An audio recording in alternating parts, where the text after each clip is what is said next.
नमस्कार। प्रादेशिक समाचार दर्शन की इस अंक में आपका स्वागत है। मैं हूं आपके साथ दीपा सिंह। आज के इस अंक में हम बात करेंगे प्रदेश में विगत एक माह से संचालित जल गंगा संवर्धन अभियान के बारे में। तो आइए शुरुआत करते हैं आज के इस अंक की। जल गंगा संवर्धन अभियान के तहत राज्य सरकार के निर्देशानुसार उमरिया जिले में भी जल संरचनाओं के नवीनीकरण, सुदृढ़ीकरण, गहरीकरण के कार्य अभियान के रूप में बीते एक माह से लगातार जारी हैं। इस बारे में अधिक जानकारी दे रहे हैं हमारे उमरिया संवाददाता। ग्रामीण विकास विभाग द्वारा अब तक 708 के विपरीत 30 खेत तालाब, 1100 के विपरीत 515 डगवेल रिचार्ज एवं 5 अमृत सरोवर का कार्य पूरा कर लिया गया है। वहीं जिले के कलेक्टर धर्मेंद्र कुमार जैन की पहल पर जिले के नदी नालों में बोरी बंधान का कार्य जनप्रतिनिधि, प्रशासनिक अधिकारियों, सामाजिक संस्थाओं, नागरिकों एवं जन अभियान परिषद के वॉलंटियरों की सहायता से बढ़ चढ़कर किया जा रहा है। इसमें जिले की जो जल संरचनाएं हैं, इनके संरक्षण, संवर्धन, गहरीकरण और इन पर जो अतिक्रमण है उनको हटाने के लिए कार्रवाई की जा रही है। जिले में हमने इस बार लगभग 708 खेत तालाब का लक्ष्य रखा है, जिसमें से 30 कार्य हमारे प्रगतिरत हैं। डगबेल रिचार्ज का 1100 कार्य का लक्ष्य है, जिसमें से 515 कार्य चालू हो गए हैं। अमृत सरोवर 11 का लक्ष्य लिया है और 5 कार्य अभी चालू हो गए हैं। पुराने तालाब हैं, उसके लिए भी हम जन सहयोग से, जनप्रतिनिधियों के माध्यम से, विभिन्न सामाजिक संगठन से, उसमें श्रमदान के माध्यम से उसका गहरीकरण और उस पर से जो अतिक्रमण हटाने की कार्रवाई की जा रही है। साथ ही इस बार हमने एक नवाचार के रूप में बोरी बंधान का एक बृहद काम लिया है, जिसमें लगभग जिले में 200 बोरी बंधान का लक्ष्य रखा है और अभी तक हमारे 80 बोरी बंधान पूर्ण हो चुके हैं, जिसमें काफ़ी अच्छी मात्रा में जल संग्रहण हो रहा है। और ये जो हमारे पशुधन है उनके लिए पानी पीने में और साथ ही जो हमारे ग्राउंड वाटर रिचार्ज करने में हैंड पंप का इसमें जो जल स्तर काफ़ी नीचे हो जाता है, उसको ऊपर लाने में काफ़ी सहयोगी हो रहे हैं। नगरीय क्षेत्र में भी जल संरक्षण के क्षेत्र में लगभग हमारे 7 बृहद कार्य जो 160 लाख की लागत से प्रगतिरत हैं। इसमें भी शहरी क्षेत्र के भी जो जलाशय हैं और जो हमारी जल संरचना हैं, इनका हम शुद्धिकरण और इन पर से अतिक्रमण हटाने का कार्य कर रहे हैं। जिले में अब तक 80 जल स्रोतों पर सफलतापूर्वक बोरी बंधान का कार्य किया जा चुका है। इसी प्रकार शहरी क्षेत्रों में भी नगरीय निकायों द्वारा अभियान के तहत जल स्रोतों के निर्माण, पुरानी संरचनाओं के नवीनीकरण हेतु 7 परियोजनाओं के माध्यम से 160 लाख रुपए की लागत के कार्य स्वीकृत कर आरंभ किए गए हैं, जो 30 जून के पूर्व पूर्ण कर लिए जाएंगे। उमरिया से प्रादेशिक समाचार दर्शन के लिए मैं अरुण कुमार त्रिपाठी। उधर अशोकनगर में भी जलगंगा संवर्धन अभियान चलाया जा रहा है। यह अभियान 30 जून तक चलेगा। विगत दिनों पूर्व कलेक्टर सुभाष कुमार द्विवेदी ने जलगंगा संवर्धन अभियान का शुभारंभ किया था। बता रहे हैं हमारे संवाददाता। जल ही जीवन है, बिन पानी सब सून, ये मात्र नारे नहीं हकीकत है। इस अमृत को सहेजने के लिए अशोकनगर में जलगंगा संवर्धन अभियान चलाया जा रहा है। यह अभियान 30 जून तक चलेगा। विगत दिनों पूर्व कलेक्टर सुभाष कुमार द्विवेदी ने जल गंगा संवर्धन अभियान का शुभारंभ किया। यह अभियान जन सहभागिता से जल संरक्षण और संवर्धन पर केंद्रित है। इस अभियान के अंतर्गत नवीन जल संग्रहण संरचनाओं के साथ पूर्व से मौजूद जल संग्रहण संरचनाओं का जीर्णोद्धार, जल स्रोतों और जल वितरण प्रणालियों की साफ सफाई, जल स्रोतों के आसपास पौधरोपण के कार्य प्राथमिकता से किए जा रहे हैं। समाज की सहभागिता के लिए भी जल संरक्षण जागरूकता के कार्यक्रम आयोजित किए जा रहे हैं। इस अभियान के तहत ग्रामीण एवं शहरी क्षेत्रों में जल संरचनाओं को सहेजने का कार्य भी किया जा रहा है।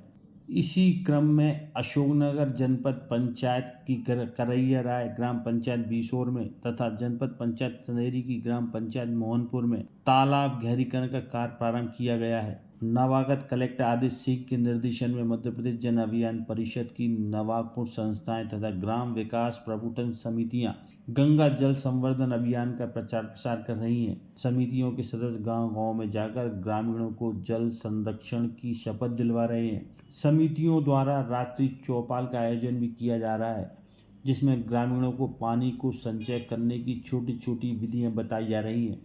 दीवार लेखन के माध्यम से भी ग्रामीणों को जोड़ा जा रहा है।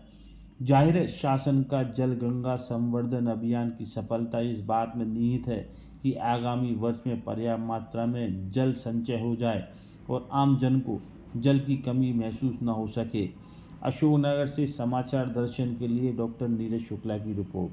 वहीं हमारे सीधी संवाददाता बता रहे हैं कि जिले के सांसद, विधायक, जनप्रतिनिधि और आमजन इस अभियान में विशेष रुचि ले रहे हैं। जिले की सभी 400 ग्राम पंचायतों में सक्रियता के साथ कार्य किया जा रहा है। इस अभियान का उद्देश्य है खेत का पानी खेत में, गांव का पानी गांव में, और इसी सिद्धांत को आधार बनाकर जिले में जल संरक्षण और संवर्धन के अनेक कार्य किए जा रहे हैं। सीधी जिले के सांसद, विधायक, जनप्रतिनिधि और आमजन इस अभियान में विशेष रुचि ले रहे हैं। जिले के सभी 400 ग्राम पंचायतों में सक्रियता के साथ कार्य किया जा रहा है।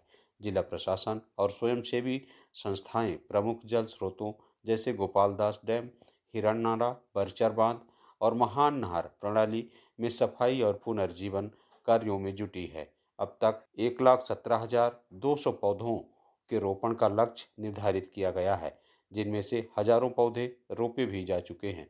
400 डकबेल्स, 1916 फार्म फंड्स, 37 अमृत सरोवर जैसे जल संरचनाओं के निर्माण की दिशा में तेजी से कार्य हो रहे हैं। जल स्रोतों में 332 रिचार्ज पिट संरचनाओं के प्रस्ताव तैयार किए गए हैं, जिसमें हर वर्ग, हर व्यक्ति सक्रिय भागीदारी निभा रहा है। प्रादेशिक समाचार दर्शन के लिए सीधी से मैं सचेंद्र मिश्र। शिवपुरी जिले में कुपोषण को कम करने के लिए पोषण पखवाड़ा अभियान चलाया गया है। इस दौरान पोषण पखवाड़े के तहत 8 अप्रैल से 22 अप्रैल तक विभिन्न जागरूकता गतिविधियां कुपोषण को कम करने के लिए जिले में व्यक्तिगत और सामुदायिक स्तर पर व्यवहार परिवर्तन के लिए अभियान के रूप में चलाई गई हैं। पेश है एक रिपोर्ट। शिवपुरी जिले में कुपोषण को कम करने के लिए पोषण पखवाड़ा अभियान चलाया गया। इस दौरान पोषण पखवाड़ा के तहत 8 अप्रैल से 22 अप्रैल तक विभिन्न जागरूकता गतिविधियां सहित कुपोषण को कम करने के लिए जिले में व्यक्तिगत और सामुदायिक स्तर पर व्यवहार परिवर्तन के लिए अभियान चला। इस दौरान महिला एवं बाल विकास विभाग और स्वास्थ्य विभाग के द्वारा शिवपुरी के आंगनबाड़ी प्रशिक्षण केंद्र पर आंगनबाड़ी कार्यकर्ताओं और सहायिकाओं को प्रशिक्षण दिया गया, जिसमें पोषण पखवाड़ा के तहत किस तरह से कुपोषण कम करने के लिए कार्य करना है, इसके बारे में जानकारी दी गई। इस प्रशिक्षण कार्यशाला में महिला एवं बाल विकास विभाग के डीपीओ देवेंद्र सुंदरयाल, स्वास्थ्य विभाग के सीएमएचओ डॉक्टर संजय ऋषिश्वर, महिला एवं बाल विकास विभाग की शिवपुरी सीडीपीओ नीलम पटेरिया सहित अन्य अधिकारीगण मौजूद रहे। इस मौके पर आंगनबाड़ी कार्यकर्ताओं और सहायिकाओं द्वारा विशेष पोषण आहार को लेकर आहार प्रदर्शनी भी लगाई गई। इस अभियान के बारे में जानकारी देते हुए डीपीओ देवेंद्र सुंदरयाल ने बताया कि पोषण पखवाड़ा के तहत आंगनबाड़ी केंद्र, सेक्टर, परियोजना एवं जिला स्तर पर विभिन्न गतिविधियां आयोजित की गईं। पखवाड़ा के दौरान पोषण रैली, प्रभात फेरी, गर्भवती महिलाओं और धात्री माताओं और किशोरी बालिकाओं के साथ पोषण टेकर में हितग्राही मॉडल पर समूह चर्चा, कुपोषित बच्चों की स्वास्थ्य की जांच, एनीमिया जागरूकता शिविर लगाए गए। शिवपुरी से प्रादेशिक समाचार दर्शन के लिए रंजीत गुप्ता। अनूपपुर जिले में जल संरक्षण और संवर्धन की दिशा में एक महत्वपूर्ण पहल करते हुए जल गंगा संवर्धन अभियान के अंतर्गत नदी और सरोवरों का जीर्णोद्धार कार्य तेजी से जारी है। इस अभियान का संचालन कलेक्टर हर्षल पंचोली के निर्देशन और मार्गदर्शन में किया जा रहा है। पेश है हमारे संवाददाता की एक रिपोर्ट। इस अभियान का मुख्य उद्देश्य जिले के प्राकृतिक जल स्रोतों को पुनर्जीवित करना, जल स्तर को सुधारना तथा पर्यावरणीय संतुलन बनाए रखना है। कलेक्टर हर्षल पंचोली ने अभियान को जन भागीदारी से जोड़ते हुए समाज के विभिन्न वर्गों को इससे जोड़ने की पहल की है। प्रशासनिक अमला, स्वयंसेवी संगठन, ग्रामीण जन एवं विश्वविद्यालयों के छात्र छात्राएं इस अभियान में सक्रिय भागीदारी निभा रही हैं। इस कड़ी में जलगंगा संवर्धन अभियान के तहत पर्यावरण संरक्षण की दिशा में अमरकंटक स्थित कपिल सरोवर के दक्षिणी तट पर जलकुंभी की सफाई का कार्य किया गया। अमरकंटक, जो कि नर्मदा, सोन और जोहिला नदी का उद्गम स्थल है, धार्मिक पर्यावरणीय दृष्टि से अत्यंत महत्वपूर्ण स्थान है। यहाँ के जलधाराओं की स्वच्छता बनाए रखना अभियान का मुख्य उद्देश्य है। इस पूरे आयोजन जो है वो 30 मार्च से लेकर के 30 जून तक इसको पूरा संचालित किया जाएगा। और इस के बारे में चर्चा करते हुए अनूपपुर कलेक्टर हर्षल पंचोली ने बताया, मध्य प्रदेश शासन की पहल पर जल गंगा संवर्धन अभियान का कार्य अनूपपुर जिले में भी किया जा रहा है। इस योजना के तहत जिले में खेत तालाबों का निर्माण, पुरानी जल संरचनाओं का जीर्णोद्धार एवं मरम्मत का कार्य किया जा रहा है। इसके अलावा हितग्राही मूलक तालाब, जहां पर तालाबों के साथ साथ वृक्षारोपण का भी कार्य किया जा रहा है। पुरानी नहरें जिसमें अतिक्रमण या साफ सफाई की कमी के कारण पानी का प्रवाह अवरुद्ध हुआ है, वहां पर पानी का प्रवाह चालू करने के लिए मरम्मत एवं साफ सफाई का कार्य किया जा रहा है। इसके अलावा नदी, सारी नहरों एवं तालाबों में जो वाटर शेड है वहाँ पर समस्त प्रकार के अतिक्रमणों को हटाने की भी कार्रवाई लगातार की जा रही है। जिले का लक्ष्य है कि लगभग 4000 तालाब, डगवेल एवं अन्य जल संरचनाओं को तैयार किया जाए एवं साथ ही साथ आगामी बारिश के मौसम में इन सभी जल संरचनाओं के समीप वृहद वृक्षारोपण का कार्यक्रम चलाया जाए। धन्यवाद। जिले में लगभग 4000 से अधिक जल स्रोतों और जल संरक्षण और तालाबों और संरचनाओं पर कार्य किया जा रहा है। प्रादेशिक समाचार दर्शन के लिए अनूपपुर से मैं अजीत मिश्रा। वहीं वर्षा जल की बूंद बूंद बचाने हेतु आगर मालवा जिले में भी चलाए गए जलगंगा संवर्धन अभियान गुड़ी पड़वा से जिले के प्रसिद्ध प्राचीन और ऐतिहासिक शिवालय बाबा बैजनाथ महादेव मंदिर परिसर स्थित बाणगंगा नदी पर सामूहिक श्रमदान के साथ शुरू हुआ था।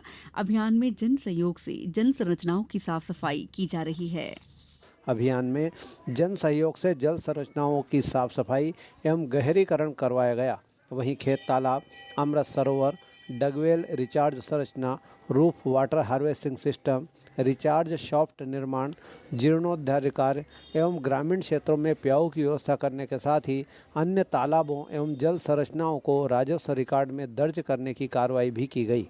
इस दौरान जनप्रतिनिधियों एवं प्रशासनिक अधिकारियों द्वारा भी अभियान में सहभागिता कर श्रमदान किया गया। अभियान के दौरान जिले भर में जल संरक्षण और संवर्धन हेतु नागरिकों में जागरूकता लाने के उद्देश्य से विभिन्न जागरूकता कार्यक्रमों जैसे दीवार लेखन, हाथों पर मेहंदी लगाना, मानव श्रृंखला बनाना, पोस्टर और चित्रों की तख्तियों को हाथों में लेकर जन जागरूकता रैलियां निकालते हुए कार्यक्रमों के आयोजन किए गए।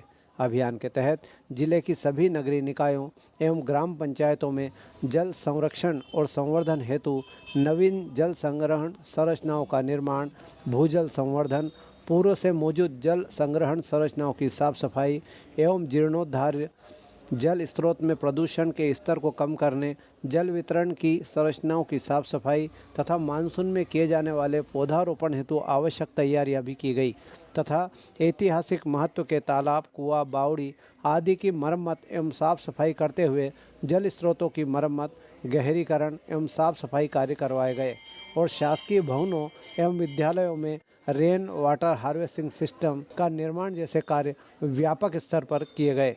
प्रादेशिक समाचार दर्शन के लिए आगर मालवा से मैं महेश शर्मा। वहीं विदिशा में जलगंगा संवर्धन अभियान के निहित बिंदुओं की प्राप्ति के लिए और आने वाली पीढ़ी को प्रचुर मात्रा में जल और जल स्रोत की उपलब्धता सुनिश्चित करने के लिए विशेष पहल की जा रही है। पेश है हमारे संवाददाता की एक रिपोर्ट। जिले के सभी विधायकों ने जहां जल गंगा संवर्धन अभियान के कार्यों की शुरुआत करते हुए जल संरचनाओं के जीर्णोद्धार की अलख जगाई है, वहीं स्वयं अपने हाथों से गेंती फावड़ा चलाकर नदी और तालाबों के गहरीकरण को मूर्त रूप देने के कार्यों की शुरुआत की है। जिले के जनप्रतिनिधियों की पहल और आह्वान पर स्थानीय ग्रामीण श्रमदान में बढ़ चढ़कर हिस्सेदारी निभाते हुए नदी तालाबों के जीर्णोद्धार और साफ सफाई जैसे कार्य अपने हाथों से करने आगे आ रहे हैं। सिरोंज और गंजबासोदा विधायकों ने नदी तालाब के सौंदर्यीकरण व जीर्णोद्धार तथा पौधारोपण जैसे महत्वपूर्ण कार्यों को सुव्यवस्थित तरीके से करने हेतु आवश्यक राशि के प्रबंध सुनिश्चित किए हैं। जिले के जनप्रतिनिधियों ने ग्रामवासियों से कहा है कि स्थानीय जल स्रोतों में 12मासी जल बना रहे, इसके लिए ऐसे पौधे लगाएं जो जल को संचय करने का कार्य करते हैं। पौधारोपण कार्यों की देखरेख निरंतर रूप से की जा रही है।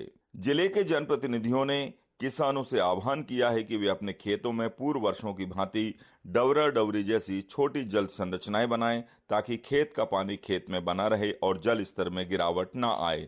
समूचे जिले में सभी जल स्रोतों की साफ सफाई और रिचार्ज के व्यापक प्रबंध किए जा रहे हैं। कलेक्टर विदिशा ने बताया कि मुख्यमंत्री मोहन यादव की मंशानुरूप जल गंगा बहाली अभियान के अंतर्गत सभी अमृत सरोवर, तालाब, बांध, नहर एवं अन्य जल भंडारों को राजस्व रिकॉर्ड में दर्ज करने की कार्यवाही शुरू की गई है। प्रादेशिक समाचार दर्शन के लिए विदिशा से वेद प्रकाश शर्मा। प्रादेशिक समाचार दर्शन के इस अंक में फिलहाल इतना ही। अगले सप्ताह फिर होगी आपसे मुलाकात इसी दिन इसी समय पर। तब तक के लिए मुझे दीजिए इजाजत। नमस्कार।